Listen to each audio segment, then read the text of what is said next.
Hello and welcome back to another video. Today I'm going to take a look at how to clean up and service a Mega Drive controller. Over time the buttons in these tend to get a little bit sticky, usually due to grime and stuff that's gathered over the years. I mean, these are over 30 years old now, so if you've got them lying about, I'll show you the process I use to take them apart and give them a good clean.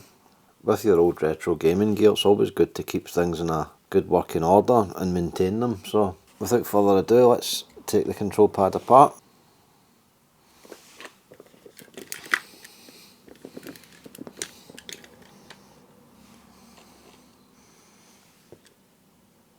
On the rear you'll find 6 screw holes.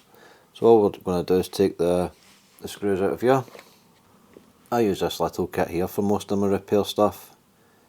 I'll put a link in the description below if anybody's interested in them. So we'll go ahead and remove the screws.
Little bit of oxidisation on these screws, probably never ever been opened. So once you've taken the screws out, lift the back cover off like so. Okay, so we can see inside there's not actually an awful lot to these controllers. Just get the main board, the cable going in, and the little membrane thing for the pad. So just lift the board out and then clip the cable.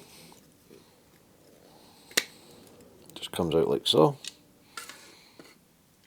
If we turn the board over, we'll zoom in, we can see the button contacts. If we look closely, you can also see there's some oxidisation on them.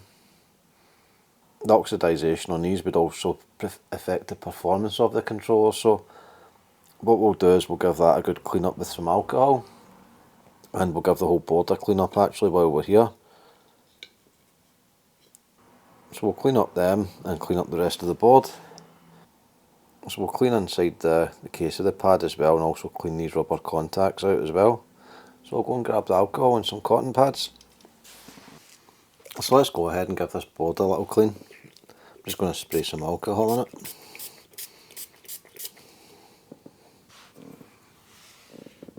We'll give it a good rub with a cotton bud.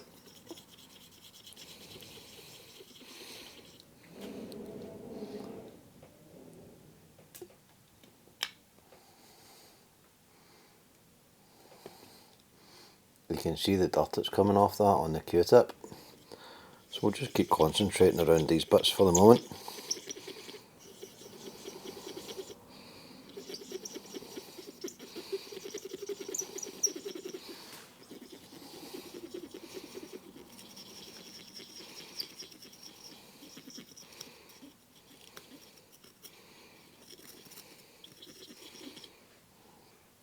You can really start to see the dirt on it now. So we'll continue just rubbing it down.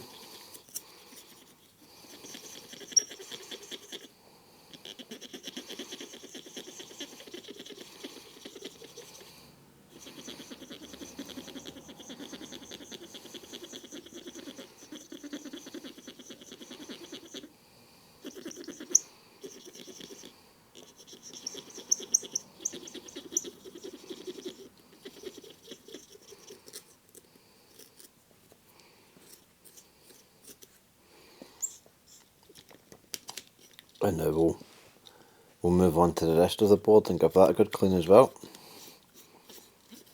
I suppose it's not too bad for something that's over 30 years old. I'd expect it to be a lot worse than what it is, but it's still best just to get it all clean.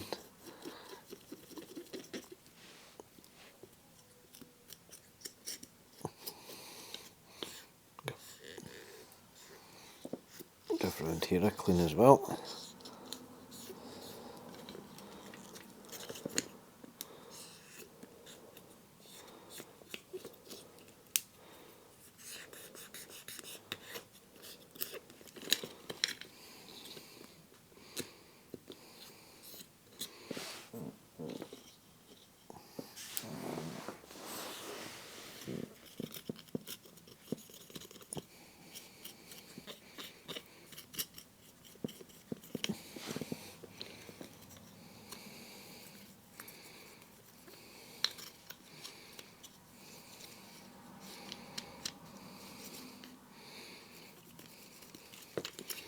No, to be honest, it's not as bad as I thought it would be inside. I thought it'd be a lot more grime there to clean off, but it's really the contacts we wanted to make sure are clean, because really that will affect the precision of gameplay when you're pressing buttons and stuff like that. So if they're nice and clean, then the pad should be operating properly, which is good. So we'll leave the rest of the alcohol to dry off of that. And we'll take a look at the top case. So what we'll do is we'll just turn this upside down and let all the buttons fall out. There we are. As you can see, there's quite a bit of stuff came out with that as well. I don't even know what it is, but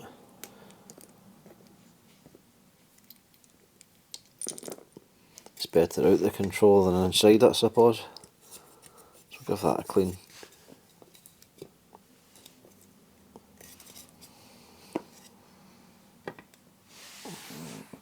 What we'd recommend doing is these two parts of the casing, putting them in a dishwasher and giving them a good deep clean in that.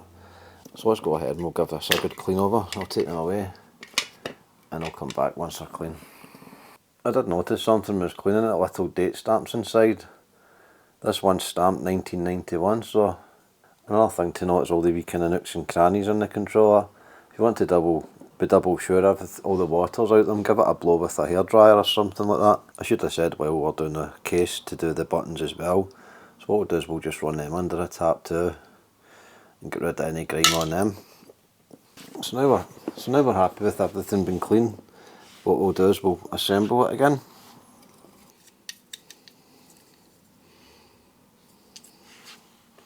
That's not bad. So the start button, I was just checking there to make sure it was in okay, but that only seems to go in the one way. So now we'll put the rubber parts back onto it. And just sit them on top as such. Like that. And the start button.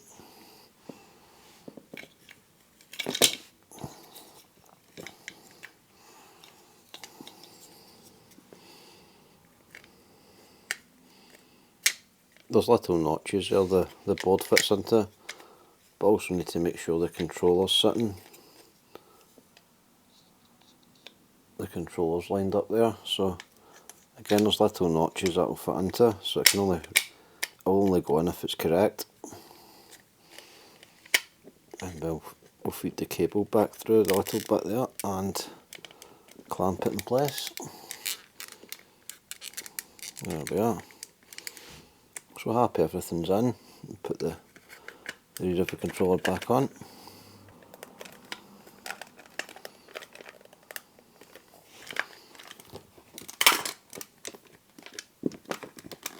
We'll start putting the screws back in.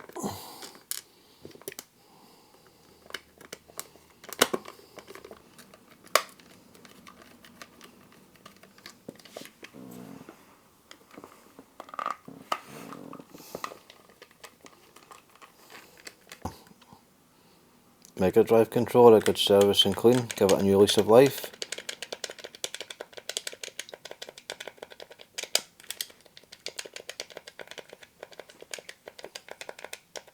These buttons now, they feel much better. there's no stickiness at all, they're returning perfectly fine.